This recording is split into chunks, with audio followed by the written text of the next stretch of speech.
as the U.S. administration expresses concern over Israel's refusal to allow humanitarian aid to Gaza. The Pentagon boosts military aid to its ally as it widens its war in the region.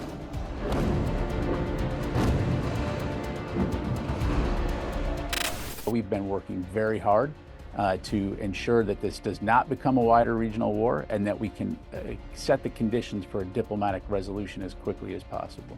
At what point do you take action and say enough is enough? We've seen the lengths that the American administration are willing to go to lie, to run cover for Israel. It is shameful. This is not just Israel's war, but it's America's war. Hello, I'm Rida Fakhri. Welcome to Bigger Than Five. It's 9 months since the International Court of Justice ordered Israel to take steps to protect Palestinians in Gaza from the risk of genocide. In a letter to the Israeli government a few days ago, the Biden administration called on Israel to allow humanitarian aid into Gaza or face potential consequences. The US has given Israel 30 days to comply or face unspecified policy, quote-unquote, implications. Despite the fact that Israel had blocked nearly all humanitarian aid from entering Gaza since October 1st, according to UN aid agencies, the US has sent Israel its advanced anti-missile defense system, known as THAAD, the Terminal High Altitude Area Defense. It's also sent at least 100 troops to Israel to operate the system. The US administration says the deployment of THAAD is designed to defend Israel from potential attacks by Iran. Joining us now to discuss the implications of the US continuing to provide the Netanyahu government with weapons is Pentagon spokesman Major General Patrick Ryder. General Ryder, just a few days ago, your boss, Secretary of Defense Lloyd Austin, and the Secretary of State, Antony Blinken, sent a joint letter to the Israeli government where they expressed their concern about the humanitarian situation in Gaza, saying that there could be policy, quote-unquote, implications if the situation doesn't improve in 30 days. Yet, we also know that the Pentagon has deployed at least 100 troops to Israel and one of its most advanced anti-missile defense systems. Is there a little bit of contradiction in your government's approach? There really isn't a contradiction here. We've been speaking with our Israeli partners for a while about the importance of ensuring that humanitarian assistance gets into Gaza at the levels that are needed to help the people there that have been so impacted by this conflict. In terms of the THAAD, we already have U.S. forces in the region that have been supporting the defense of Israel. You saw that in mid-April, also again at the beginning of October, when U.S. forces participated in helping to take down some of the Iranian missiles and drones that were launched at Israel. General, when you and I last spoke, which was several months ago, you also told me that you were speaking to your Israeli partners to see how the situation can be improved. And here we are today. The situation has not been improved. In fact, it has dramatically deteriorated. Countless international organizations have said that there is a deliberate policy of starvation beyond talking to the Israelis. What kind of implications might there be if by the end of this 30-day grace period that you've given the Israelis, nothing changes? Yeah, well, a couple things. I don't disagree at all. The situation in the Middle East continues to be very tense. We continue to see actions by Hamas and Hezbollah in terms of the threats that they pose against Israel, which is why, again, you've seen us say many times that our support for the defense of Israel is ironclad. And as I highlighted previously, we've seen unprecedented attacks from Iran proper. Hold on, Israel. though. General, I'm But asking you if I about can answer Israel. your question. I'm asking you about the letter you sent to the Israeli government asking for measures to be taken. Otherwise, there would be, quote unquote, implications. What kind of implications? Yeah, and again, I'm providing you with the context for U.S. support to Israel's defense. When it comes to humanitarian assistance, we've been very clear. You've seen us provide on our own a temporary pier, for example, in USAID, working very closely with agencies in the region to rush humanitarian assistance into Gaza. But it's not enough, and Israel needs to do more to ensure that aid is getting in. We want to see that vital aid get in. We also want to see conditions set for a ceasefire in Gaza so that we can start to return security and stability into that area that's been so devastated by this conflict. And we don't want to see innocent civilians killed in this conflict. Well, if you don't want to see innocent civilians killed, General, then you don't give the Israelis the means to kill those innocent civilians, surely. Well, look, you see the threats that Israel's under. They've been under attack by Hezbollah and Hamas. You know, if we go back to how this all started, it was October 7th, just over a year ago, when Hamas attacked innocent Israeli civilians, igniting this conflict, and then Hezbollah taking advantage of it on October 8th by starting to launch missiles into northern Israel and elsewhere. And so, again, we fully understand and support Israel's right to defend itself. But we also do not want to see innocent civilians, whether they be Palestinian, Lebanese, or Israeli, being killed in this conflict, which is why we've been working very hard to ensure that this does not become a wider regional war and that we can set the conditions for a diplomatic resolution as quickly as possible. General, you know as well as I do that history did not begin on October 7th, but we're not going to go into those details. I just want to ask you again, what kind of implications might you implement if the Israeli government continues to deliberately starve Palestinians, to launch attacks, indiscriminate attacks, according to the United Nations, on Gaza, on Lebanon? We've seen peacekeepers being targeted. We've seen entire villages being destroyed. At what point do you take action and say enough is enough? Well, look, again, and all that you said there, you know, you left out the fact that you've got Hamas and Hezbollah embedding themselves in civilian targets, Hamas using civilians as human shields, building their command centers under schools, mosques, hospitals. So there's no disagreement that this is. Are we going to do an interview here, or are you going to let me answer the question? I do want to let you answer, but I just need to ask you, have you seen any concrete evidence that Hamas or Hezbollah have been using civilian infrastructure and civilians as human shields? Yes. What kind of evidence? Because the world hasn't seen any. I would disagree with that. I think we've all seen the fact that there's a massive tunnel network underneath Gaza, almost the size of New York City. We've seen the imagery of command and control centers, ammunition storage.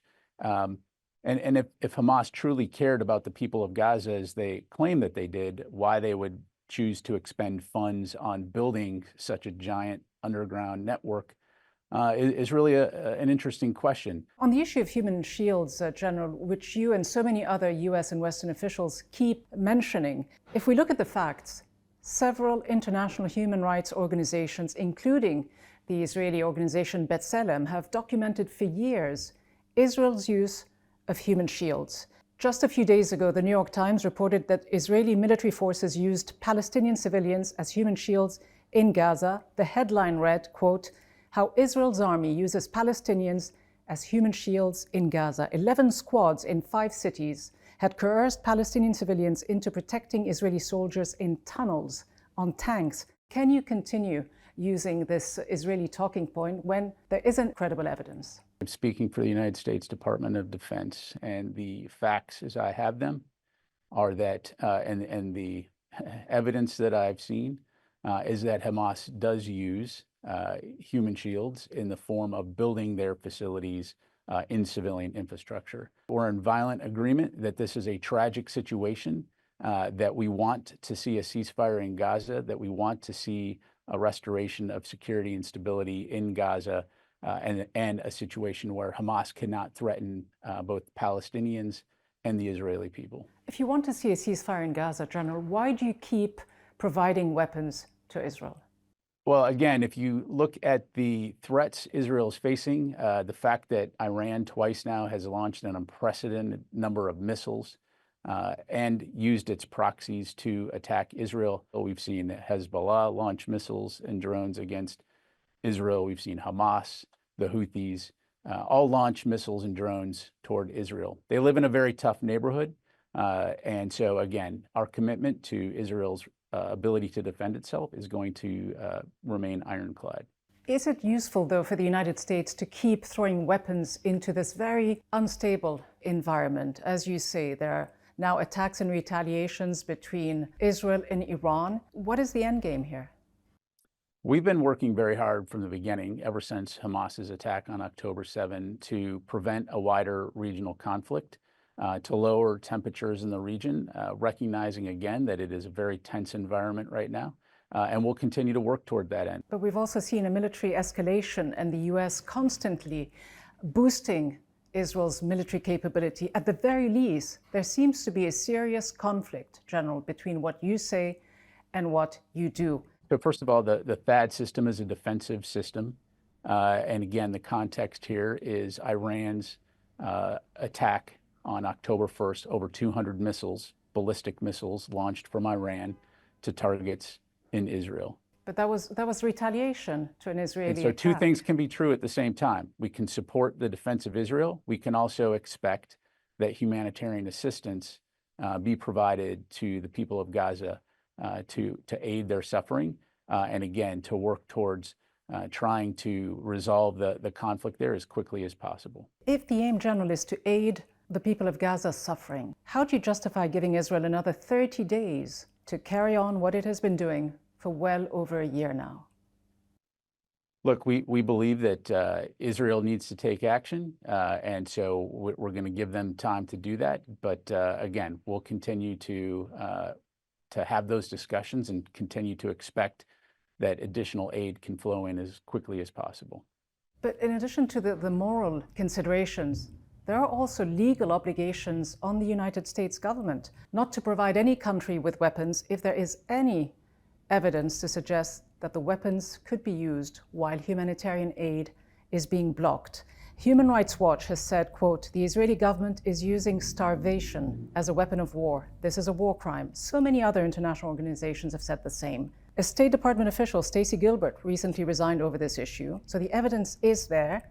95% of the population is facing severe hunger. Again, I think we've been very clear what our expectations are, and we'll continue to communicate that to our Israeli partners. In the meantime, we're going to continue to work very hard with partners in the region, to include Israel, to ultimately resolve this conflict through diplomatic means. We continue to place a significant emphasis on diplomacy. We don't want to see a continuation of the tragedy that has occurred ever since Hamas sparked this conflict back in October of last year. There seems to be a lot of doublespeak, a lot of inconsistency. Your own laws prohibit the US government from giving any military aid to countries that block humanitarian aid. Why aren't you at the very least abiding by US laws? Look, I can tell you right now, this is something we're looking very closely at. As you highlighted earlier, Secretary Austin and Secretary Blinken have communicated to the Israelis the importance of getting aid into Gaza, and we'll continue to do that. Some might wonder why the United States is not taking any decisive measure right now, but waiting quite conveniently until after the US elections. Why is that? Well, look, I'm a military officer. I'm speaking for the U.S. Department of Defense. I'm not a politician, and I'm not going to get into politics. I can tell you that the Department of Defense is guided by our national security interests and the operational requirements that are currently within the Middle East region. We want to see a restoration of security and stability, and we want people to be able to live side by side in peace, both Palestinian and Israeli. So we'll continue to stay focused on that. Yet we're on the verge of a wider war. There are reports that plans for Israel's attack on Iran have been finalized with the help of the United States. Has the US signed off on Israel's plans to attack Iran? Look, Israel is a sovereign country. I'm not going to speak for Israel and what they may or may not do. We continue to work with Israel and other countries in the region to prevent a wider regional conflict. We don't want to see this spiral out of control due to miscalculation or any other factor. How far is the US willing to go in getting involved militarily in any potential war between Israel and Iran? Well, I'm not going to get into hypotheticals. We clearly don't want a war with Iran. The United States is not at war with Iran, but we will support Israel's defense. It's going to be tough. We have no illusions about that. Nobody wins if there's a larger regional war. And so, again, we're going to stay very focused on this. Are there any red lines, General?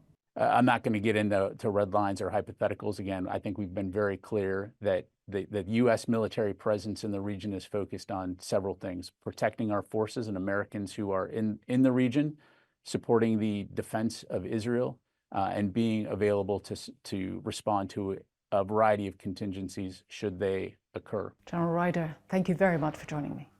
Thank you. My pleasure. In recent weeks, Israeli forces have fired directly at UNIFIL, the UN peacekeeping force in southern Lebanon, targeting its watchtowers and injuring several peacekeepers. Italy, which contributes 1,000 troops in the UN mission, that's 10% of the entire peacekeeping force, announced that it was imposing a full arms embargo on Israel. Since the end of last month, Israeli forces have killed at least 1,500 people in Lebanon, displacing more than 1.3 million. That's around 20% of the population. Daniel Levy has warned that much of what we've seen in Gaza could be repeated in Lebanon. He's the president of the US Middle East Project and a former Israeli peace negotiator under Prime Minister Ehud Barak. He joins us now. Daniel Levy, we just heard the Pentagon spokesman tell us that while the United States wants to avoid a regional war between Israel and Iran, it will keep arming Israel against Hamas and Hezbollah and go as far as sending military troops and this new anti-missile defense system. How consistent is US policy? Well, I think to the neutral observer, it's been consistently confusing. It's been consistently self-defeating if the goal here is a regional de-escalation rather than hurtling still towards a potential much greater conflagration. And I think the term that captures this is perhaps moral hazard. It is basically saying to Israel, we'd rather you do X, but if you do the opposite, then we have your back. What is the takeaway for Israel or for any actor placed in that position? The takeaway is we have the wiggle room here to do as we please, not as they please, because they will run to our defense anyway. And in fact, what we've seen, Leader, over this past year is just how dependent Israel is on the US, not only the defensive missile technologies, etc., but all the offensive weaponry, the conveyor belt of arms coming from this administration, without which Israel could not prosecute this appalling war and these atrocities against Palestinians and now Lebanese. Without that, it couldn't continue. So Israel's dependent on the US, but the US is not willing to use the leverage. Sorry. That's the question. Is the United States unable to rein Israel in, or does it simply not want to? Look, if you say to an errant actor, and you're wanting them to behave differently, and you say, but if you carry on this path, we will still provide everything you ask for, then that is not trying to rein them in. And therefore, we have to ask ourselves, first of all, we know the domestic political factors in the US. We know the impact of lobbies. We know the impact of campaign contributions. We know the role of the evangelical dispensationalist Christian community. We know all of that.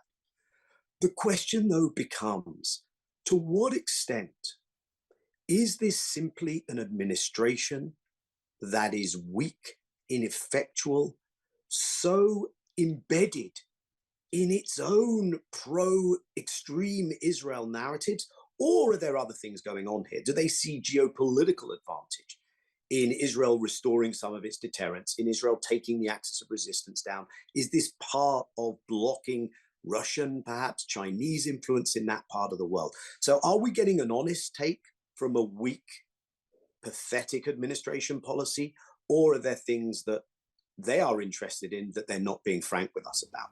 If Netanyahu succeeded in dragging the United States into a war with Iran, something we know he's been trying to do for many years, just how detrimental would it be, obviously not just for the region, for the United States itself, but also for the future of Israel?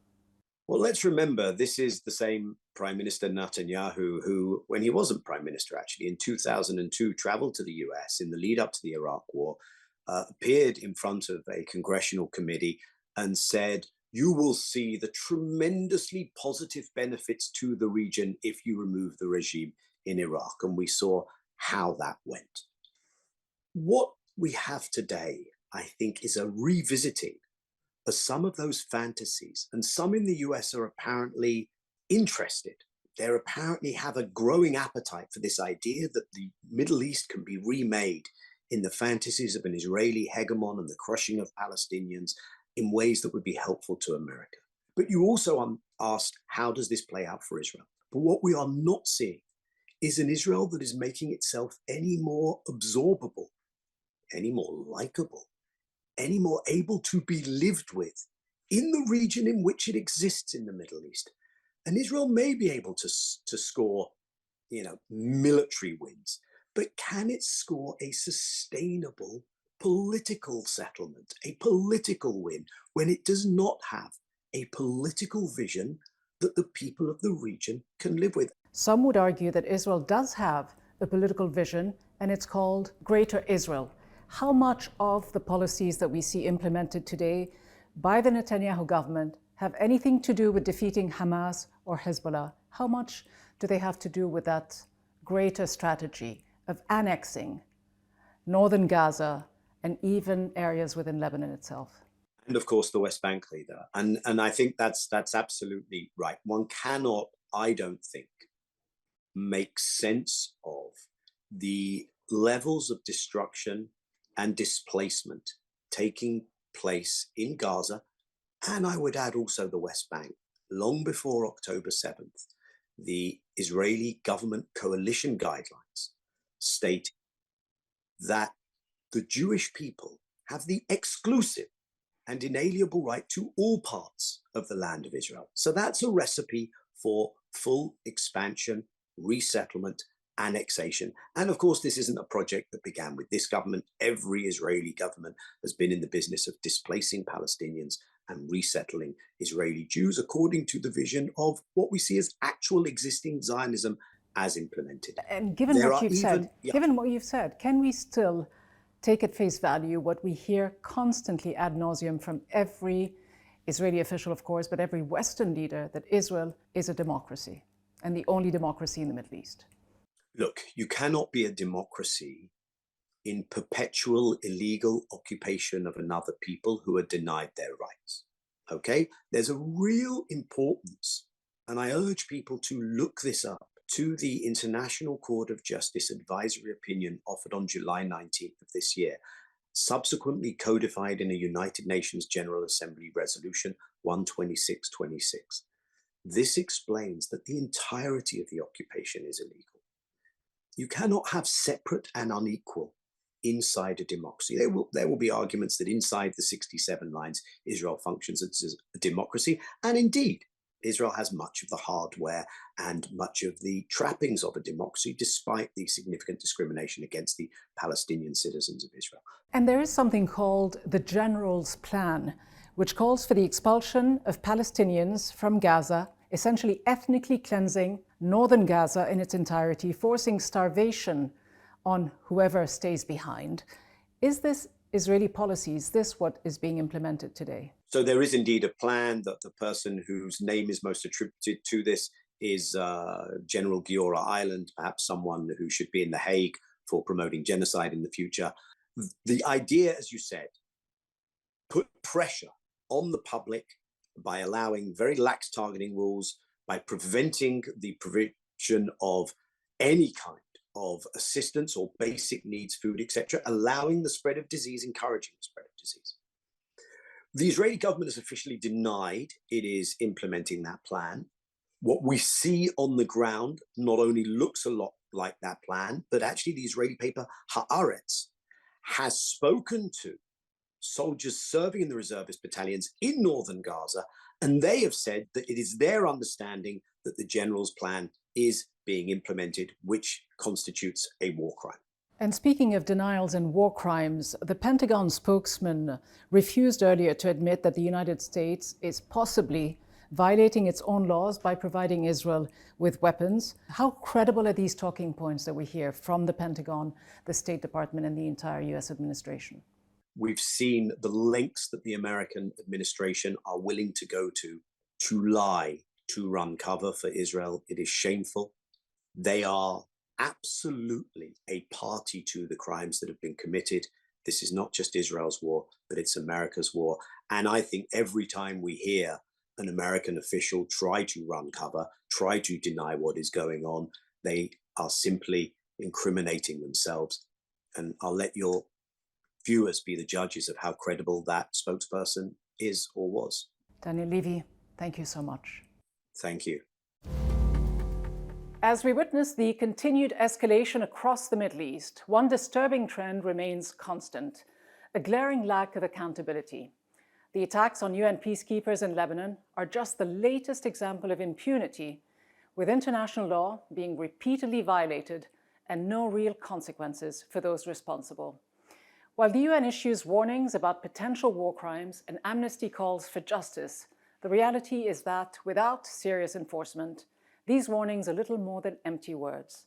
The so-called international community, led by the United States, often speaks of peace and human rights, yet turns a blind eye when violations by its allies occur. This double standard only emboldens further aggression and deepens the sense of injustice felt by those on the receiving end of this violence. From all of us here at Bigger Than 5, thanks for watching.